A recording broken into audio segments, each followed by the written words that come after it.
Hi, and welcome back to the interview. This is Sonshine, Angel, Morningstar, and Rhema.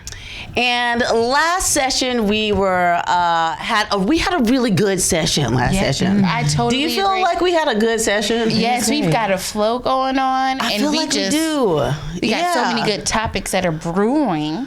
Briefly give me a description of what we talked about last week. Well, we heard some situationships over here. Yeah. We got some situationships over here. Then we heard about a really good testimony of some angels had a twofold testimony. Yep. Living in New York and then, being knocked up and then having her moment of a healing. Yes, and it was a come to Jesus moment. It really was. Literally, spiritually, every otherwise. Yep. Oh, yeah. There we go. But all right, y'all. So this is the interview. In our sessions, our main objective is to lay everything out on the table, talk about our faith, talk about things that we don't usually talk about in the church. No. Some topics that are a little taboo. Yes. So why don't we get right into that and start mentioning some of those things. So last week we mentioned a little something about marijuana and the church. Oh. Right? We don't talk about that a lot. And if we do talk about it, it's in hushed tones and it is behind closed doors. It's in the parking lot. Oh, yeah. Maybe in the parking lot of the church. In the car. In the car on your way out in the church. But I want to talk about this and lay this out on the table. What do we think about this whole topic? Is it okay? Is it not okay? I want to start off first by talking about, because I wanted to talk to other people about this before I brought it to the table for our ladies to discuss. Okay. So I'm working at a hospital right now. I'm a CNA going to school for my to get my nursing license, RN license. Right? Nice. Praise the Leveling Lord. up. Won't he do it? Yep. Let them use you. Awesome, because at the hospital that I'm working at, I have access to a lot of different minds. Yes. Medical wise, faith based wise. It's just a lot of different mindsets that I can pull resources from. So one of the charge nurses that I was working with the other day, I talked to her about our podcast that we're doing and the topic that we're talking about tonight. And I said, okay, I want to know what you think, just from a spiritual aspect, not the medical aspect, the spiritual aspect, because she is a woman of faith as well. And I said, what do you think about this whole thing of marijuana and the church, right? She mentioned to me, she says, well, she sees marijuana as on the same lines as alcohol, any kind of recreational kind of thing that people partake of, right? She also mentioned how she does see the benefits of using it as in a medicinal purpose as well. But she mentioned for herself, she says, now anything that recreationally that she does, if it hinders her testimony at all or has the potential to hinder her testimony, she stays away from it. Therefore, that's a marijuana Good point. That's a good point. was a potential for her to disrupt her testimony, so she says she stays away from it. I think that falls in the lines of people saying my convictions are not the same as someone else's convictions. Absolutely. You know what I mean? Yeah. People who have been alcoholics or you say drug users in the form of the ones that are not herbal or whatever, they can't do that. Right. Yeah. That's their conviction. God delivered them from them, and they can't entertain that spirit. Yeah. But for someone like me, who hasn't had any of that type of introduction or that mindset of addiction wise, because I think that is a spirit attached to that, I don't necessarily think there is a huge problem. We putting it out on the table. I'm thinking about it, and it's not. And if you want to know something about it, I think the thing is that because I didn't understand it initially. You know how you hear about a marijuana gateway drug, all these things that are really not true statements. But as I've gotten older, and not because I'm not a pothead, I'm not anything like that. But I have made the decision to look more into it for my own self versus taking other people's opinions about it. Mm-hmm. Yeah, and I think it's a gateway drug if you choose to make it the gateway. Right. The gate, exactly. Mm-hmm. And I know, so that's just my take on it. I don't think there's anything wrong with it because I look at culturally, Native Americans, they do it a part of their culture and things of that nature doesn't make it wrong. And then now marijuana is becoming legal. How many states is it legal in now? Yeah. A lot. I think it's 17 states now that I think is legal. Well, and I think, you know what? And I think that's one of the things that if we in discussing this, because I have a very strong stance on it. And it's not against it. So that's a very strong stance for it. Or should we say allow the stance? I just want to put that out there. Well, and there two. It's a twofold thing. Now, I will say that once I smoked marijuana at the beginning, it was kind of like oh, this is good. I'm feeling this. It was one of those kinds of things. But not too long ago, I had a back injury. Where I had a bulging disc and caused me to be out of work for a few days. And I was in New York when this happened. I was living alone, and I remember being on the floor, like screaming, just for asking God to let anyone hear me, so that they could come and help me. And Sonshine, came over, and I had to go to the hospital. It was in the emergency room, and I ended up going to a doctor, to a pain center, where I was prescribed the oxys and everything that where that's our biggest political thing right now, where you have all these people that have been overdosing on Oxycontins and all of these and opioid addiction. But one of the things that was the biggest thing for me during that time was that I was still smoking my weed, but even though with that time, I took such a limited amount of the oxys that it was like, I had it, like I was prescribed it. And I remember everybody being like, one of the ladies at work, she was like, oh my God, please be so careful because you can be so addicted to it. But I didn't even take it that much because once I had kind of, had some of the marijuana, even though I was in pain, it was kind of like, it really, tolerable. Yes, it was quite tolerable. It really eased the pain. I did not have that need to take the pain medication that was prescribed to me, and that's normally prescribed. And the thing is that now, I'm at a state where, I don't partake of it at this point because, as everybody is like, oh, it's such a horrible drug. It's a gateway drug. And, you have all of these, you get jobs and you have to have, drug tests and everything. So now that I'm, quote unquote, straight with it, I still have the back pain issues. And now it's like, now I need the pain medication. Whereas before I didn't need it. So it's like finding that balance, like, I know, like you were mentioning this lady, I brought it up to some people in my job, and like you say, one of the ladies that is very in church, one of the pastors found something, I guess that he's like a landscaper, and found something like somewhere at a job and gave it to someone he knew at church needed it. Or it helped them. People got glaucoma and all of those things. But I guess the spiritual side of it is, in church, is it wrong? Does this are we harming our temple by doing this? Is this included with alcohol? I know of drinking and driving. I don't know about being high and driving, but I don't know how that works. I have so many different ideas and views on this because, so we were saying before how marijuana was like the gateway drug, and honestly, my gateway drug was alcohol. Marijuana was not my gateway drug. Exactly. As soon as I started drinking, everything else started coming around too, and that happens for a lot of people. So so I can't really say that is a gateway drug. Also, another thought that I was having was the whole medicinal purposes of it.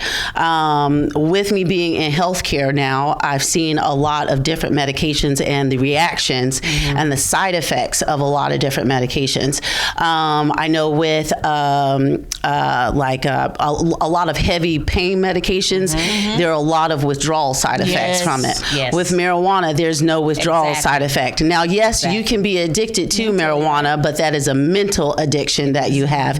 And there is no physical withdrawals from that I know of. And please, if someone looks it up, feel free to correct me and say that I'm wrong. It's possible. But that I know of and am aware of right now, there's no physical withdrawal that you have from stopping marijuana. Now, there are physical withdrawals that you will have from heavy pain medications and that kind of thing. Even those who are alcoholics, isn't there with the there is a physical withdrawal from that. You have tremors, you have that kind of thing going on. So, like medicinally, I feel like monitored by a doctor, that kind of thing. I feel like that's honestly an option that is very plausible and that can happen, and that I honestly kind of agree with. On the other hand, of doing it recreationally, I feel like that is I think you mentioned something about this, about your conviction and what is your Hebrew God telling you that you need to do with your life. A lot of times I give this example of a parent and their child, and the child will be like, oh, well, I want to do this, and the parent says, no, you can't. And the child is like, well, my friends are doing it. I said, you can't, right? So it's something about what the Holy Spirit has personally convicted you with. Also, there are chemical imbalances in people that marijuana just does not match with. Very true. Exactly. I am one of those people. It does not match with me. What was the thing that we heard in church today? We are so listening to what God said that we're not listening to what God is saying. And that goes for like specifically. Explain that more. Because we have read the word, we know what the word says, right? But building a relationship is individual. So like you say, for example, what was one of the examples that we heard in church? One of the examples was you see everybody else eating burgers and fries and they're being just fine. But God says you can't have that. You can't have that. And then there's a reason why you can't have it. Oh, it's going to cause you indigestion. You're going to get gout. You're going to end up becoming diabetic or obese because that's in your bloodline that you may not know about. So I think that a lot of people put their convictions on others, which in turn makes everything taboo. Now we can't talk about it. Now we can't have a real discussion about it. But those who are outside, they'll go back to like, well, God made the herbs of the field. The herbs of the earth. Partake of the herbs of the field. That's right. Just don't chemically mix it with anything else. Don't be lacing this now. Don't lace it with nothing else. Because that's when things become difficult. This is where man-made versus God-made is a huge difference. Absolutely. 100%. 100%. Have you ever partaken of anything that we're talking about or introduced? Or So yeah, I guess I bring a different perspective to the table because I've never smoked anything before. Marijuana just, I guess, never even crossed my mind. I mean, I know people who smoke, but that never came against me. Like that was never brought to the forefront of, me and who I am. So that really doesn't affect me. And so from my perspective, first of all, marijuana is illegal. And depending on where you are, depending on where you are, continue. And so I don't want to go to jail. That's understandable. what I think. So hey, from that perspective, that's enough for me. And to I respect do it. that. And so, but in terms of people needing healing from a spiritual perspective, I think God can heal a lot of things if you put your trust in him. And from a just medicinal perspective in general, just medications, things of that nature, I mean, I thank God that I haven't been anything serious to where I needed to really take some heavy medications, but I make it a point to not take medication at all, depending on what it is, be it a cold or a headache, things of that nature. Do you go more natural? I go more natural, the natural route. AKA another herbal. Because your body is efficient. It knows you. It learns you. It knows your patterns. And so I've heard it said before, eating your medication. Exactly. You eat your medicine. That's why there's brownies and cupcakes and cookies. Talking about vegetables and broccoli and lettuce. So no, I really think though, like your body knows you and your patterns, and so I've heard it said before that the more medications you take, your body actually stops working because it knows that that's what you're going to do. So it's just like your body was made to operate perfectly and efficiently. That's interesting. It fixes itself. It was created to heal itself, and so when we use other means to heal it. It learns that, and it knows, hey, why should I work if she's just going to do this? And so so over time, your body actually stops working. Yeah, and just sorry. I've got a medical aspect just to add to that, though. To add to that, I think it's very interesting that you're bringing that up, because I was actually just watching a documentary on this the other night, where there's this push now for parents to that don't vaccinate their children, and working in the school system as I do, like that's one of those hot button kind of talks, and there's this talk now of where now there has been this mass epidemic of measles, and measles were eliminated from our culture, a decade, actually like almost half a decade ago. Yeah. And now there is such an influx of measles that are happening now because, you have people that are of that forethought of, and I'm just putting this out there, but people of that forethought that, if we are giving our bodies what our bodies need, we're giving our bodies proper vitamins, proper nutrition, those things will not happen to us. So these are choices that we make by going to the medical profession and taking in these vaccines, or taking in medication, or taking in, all of these, different things. And I'm not saying that there isn't, I agree 100% that, we are what we eat. Mm-hmm. I agree with that 100%. The problem is too, that when I hear that, is that when we say we are what we eat, there are so many chemicals in what we eat. Mm-hmm. Yes.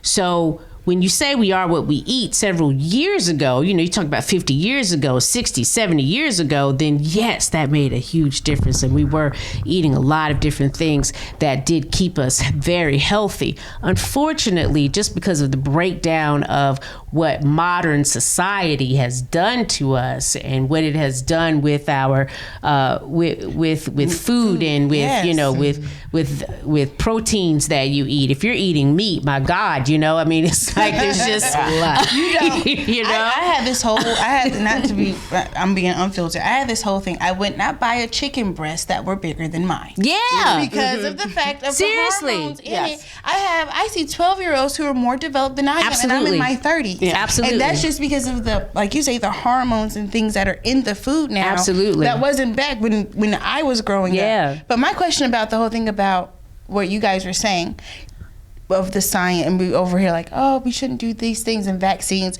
My thing is, did God not create science as well? Mm-hmm. Yes. Absolutely. Here's the thing. The thing is that what I believe about the whole thing with science is that science is a description of God's creation. Science is just us putting words to what God has created and what God has formed. Along with the whole I'm thinking of like what you mentioned before about eating your medicine and your body almost relying on that medicine if you're taking medicine. Now, here's the thing with some of that, I do feel, because I'm a firm believer of not taking medication as well. I try my best to not take any kind of Tylenol, even when, ladies, we know that time of the month comes around and you got cramps and back is hurting and all that kind of stuff. Midols help a lot. Tylenol helps a lot. And I try to refrain from even doing that and just do water, because water cleanses you and clears you out an awful lot, and a lot of prayer, right? But at the same time, what I also feel, because I'm in the medical profession, medicine does work, and some chemical makeup, some some chemical makeups in the body require medication and require a certain amount of stimulus to help boost the immune system, kind of thing. Vitamins, of course, all that kind of stuff. But for example, I was just thinking about this one patient that we had, and he's a dialysis patient, and he was very sick. Took him to dialysis, and he stopped the dialysis right in the middle of it because he didn't want to do it anymore. He said, "I'm tired. I don't want to do it. Take me back up to the room." So he gets back up to the room, and he is dog sick. Dialysis, you need this. If you are a dialysis patient, your blood needs to be filtered out to get cleansed because your body doesn't do it on its own. He's rolling around in the bed saying, "God help me, God help me, I'm so sick." And I thought to myself, God tried to help you with doing your dialysis and you stopped it. So there are other things sometimes that God will use every aspect to heal and mend our bodies. And yes, I'm a firm believer that our bodies rejuvenate and it will calibrate almost. I believe that God created us in a way that our bodies will reproduce, regenerate, and set itself back to where it needs to be. But there are occasions when medication is required, and that might be God's way of helping you to recalibrate it back to where it needs to be. Because back then, let's go in the Bible days, obviously we know there's a difference with how our environment is now. Yes, the air was different. People lived longer. Absolutely. Moses was 600 years old. Yes. You know what I mean? Yeah. We're dying at like 60. Yeah. You know what I mean? And it's so the air there's a breathing. different environment and all that stuff, and how our body has had to adjust to those things. I know for me, I have an autoimmune deficiency where I have to take medicine or I'm going to have body aches and pains because my body thinks it's fighting itself. Right. So I have to have that. And then on top of that, for me, I was introduced to the edibles because of the pain I was in. Because I didn't want to take regular medication because I didn't like the way that made me feel. Right. Yeah. Right. I could deal with the pain. I could go about my day. I could do the things nobody would even know. But I'm able to tolerate what my body is doing to itself in that moment without me having to take prescribed medication every day. Yeah, and I think it really depends on the person. Since we've had the Industrial Revolution with all of the pollution that goes into the atmosphere, based on since that has happened, everyone's body is affected differently. And some people, thank God, my husband's one of those kind of people. He doesn't take medication. He might take some Tylenol every now and then if he's in real pain. Then it's like, okay, I'm good. You just need to pray. You need to pray. But I mean. Water and prayer. Water and prayer. But for some other people, But for some other people, there are very different things that need to happen. It's like, I was talking to Mom about this. Our grandmother passed last June from breast cancer, and then our aunt passed a couple of years before that, but with breast cancer. So Mom was talking to a doctor about that, where she actually went to have the test to see if there was that gene that was present. Wow. And the doctor was telling her, actually, cancer is it's environmental. Yeah. And they said, it's one of those things that, some people, there is a predisposition that you have to where, depending on your environment, it goes into your system and then has an adverse reaction. Just like we were talking about, just a few moments ago with marijuana. Some people can have marijuana and some people can't. I cannot. When I was doing it recreationally, and I have a story about that. When I was doing it recreationally, Sonshine did it with me recreationally, and she could not. No. There was a time when I was really upset because we were, in our little, haze, And she was like, Hayes. You're Hayes. And she's like, Mama's coming. I was like, she's not coming. You're messing up my high, you know? So it was like, but she had the paranoid constantly saying, part God of knows it. I'm high. Whereas me, I was God like, knows I'm high. Yeah. I'm like, nobody's coming, relax, you know? So, I mean, it's just like, you know, it's one of those things where everyone's body, because that's the beauty of our body and what God has done. I mean, when God created man and created us, all of the chemical makeup and everything that is within us, individually I mean, it's individually, you know, created just for you. That says there is nobody on this earth like you. There is no one. Our fingerprints are different from anybody else's fingerprints in the world. So I mean, I think that's why I feel like this is an individual question. Yeah, it is. To have. It absolutely is. I don't absolutely know is. if we can make a blanket statement and say you should not do this. Right. I think definitely follow whatever your state says. Oh yes. And here's the thing: if we're going to be scriptural, across the state. if we're going to be scriptural about it, yes, you should follow the law people, of the the land. law of the land. You should follow and be obedient to those that are in authority over you. You should also listen to the voice of the Holy Spirit and what He is telling you to do. Yeah. So if the law of your land that you are living in says do not do that, do not do that. But if the Holy Give us a Spirit season says, what it find seasons. other means. I'm sorry. I'm sorry. Because California is just a hop, skip, and a jump away. Or an airplane ride. It's like a whole flight. A whole flight. Like a jet lag and everything. But I definitely think I would love to hear people's opinions about it. Yes. So Absolutely. however way they can get in contact with us, message us or whatever with the interview, because this is something I think this is a hot topic that needs to continue, because this is a hot topic in our country right now where it is going viral. Every state has their own thing now, and it's a bustling business. I feel like, is that not how alcohol started though? Because even there are laws in each state about how alcohol is distributed. There are some states that you can't buy alcohol on Sundays At all. because South Carolina. Right. I think it's Bible Belt areas that you can't buy We always alcohol get on things Sundays at last all. in the Bible Belt. Yeah. True. Everything Well, we're in the Bible Belt. we are in the Bible Belt. Bible Belt. But I Follow the law of the definitely- land. So, ladies, I think that was a great I think so too. Great conversation.